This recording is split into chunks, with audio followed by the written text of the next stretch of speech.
There are many things that we are taught to believe that are wrong. One of those is genetics.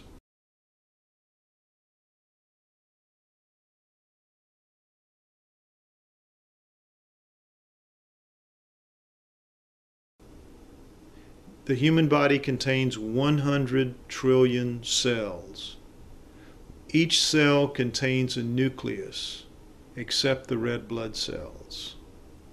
Each nucleus contains 46 chromosomes, arranged in 23 pairs. One chromosome of every pair is from each parent. The chromosomes are filled with tightly coiled strands of DNA.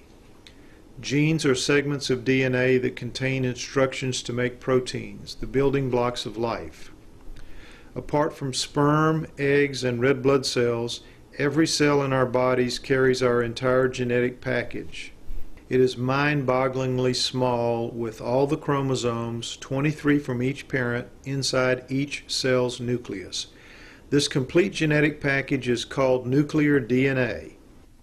Outside the nucleus of each cell, floating in the cytoplasm, tiny organelles called mitochondria contain even more DNA, called mitochondrial DNA.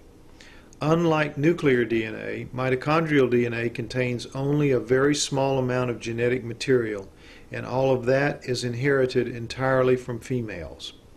Scientists are able to manipulate genes through a process known as gene splicing. They use chemical scissors to cut gene segments away from where they belong in the DNA strand, and then use other chemicals to insert or splice those living, working segments anywhere else in the gene strand. The possibilities for altering an organism are endless, as are the possibilities for making mistakes. Human DNA carries an improbable number of defects, over 4,000 compared to just a few hundred in chimps and gorillas. Of these 4,000 plus defects in the human genome, more than 24 will kill you before you reach the age of puberty. While it is possible for a deadly genetic defect to not be expressed and to just move passively from parent to child, imagine the odds that this would happen often enough to spread this unique type of defect through the entire human population. Impossible might be too strong a word, but it is staggeringly improbable that this would happen naturally. There must be a more rational solution. Remember the ability to splice genes and the huge potential for error. What if something like that happened to humans to create our genetic defects? Would evidence be left behind? Amazingly, that is exactly what research has uncovered. Evidence of gene segments that have been cut, flipped, and then reinserted upside down back into the genome. And that is just the beginning. This shows the chromosome lineup for humans, chimps, gorillas, and orangutans. Notice the remarkable similarity in much of their banding arrays.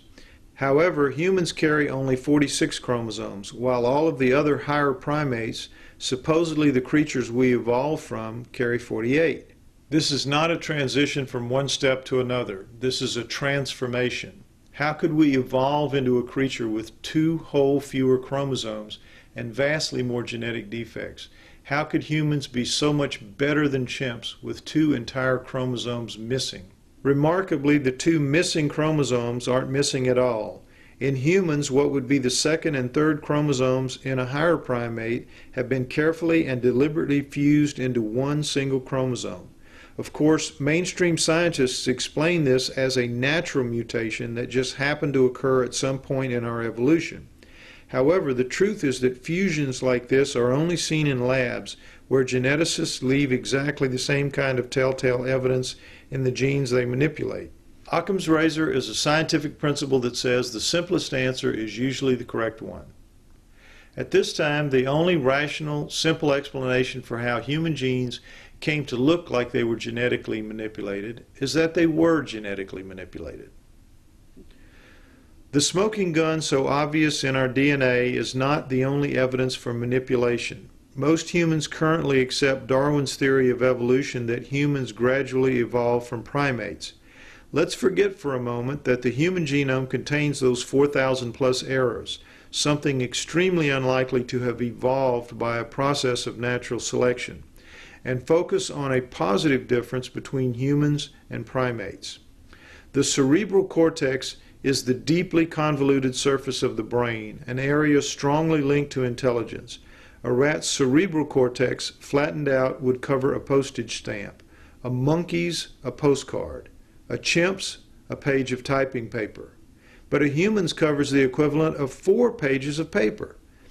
In 1987, new research into the mitochondrial Eve theory proved that humans, as we are today, came into existence rather suddenly at only about 200,000 years ago.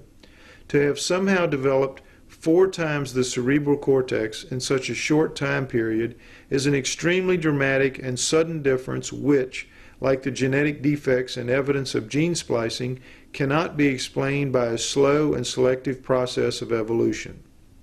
Occam's razor would require that, if the evidence shows it is almost impossible for humans to have naturally evolved, and if there is evidence of genetic manipulation, then humans probably are the products of genetic manipulation rather than evolution. And yet science still refuses to undertake a serious investigation of this simple and logical answer.